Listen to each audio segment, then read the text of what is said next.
बातमीपत्राच्या सुरुवातीला बातमी राजकीय वर्तुळातून।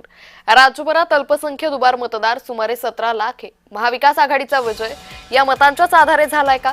आशिष शेलार यांचा महाविकास आघाडीला हा सवाल आहे। तर आशिष शेलारांनी पत्रकार परिषद घेत हा सवाल उपस्थित केलाय। आणि एवढी सगळी मी यादी आणली आहे त्यांच्या मतदारसंघाची। वांद्रे पूर्व पण आहे, मुंब्रा कळवा पण आहे, सगळी देतोय। यातल्या दुबार मुस्लिम मतदारांना आम्ही कोणाबद्दल आक्षेप करत नाही आहोत। मग यांना काय,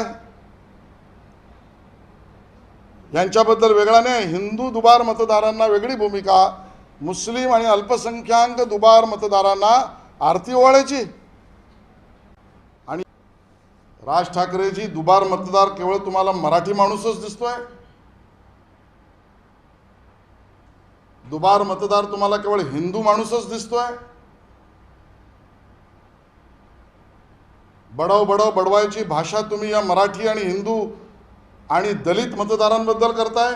कारण आडनावावरनं जायचं असेल तर सरळ मिळेल तिकडे फटकवा। हे उद्धवजी ठाकरे यांची भूमिका या भूमिपुत्रांच्या विरोधातली दिसते।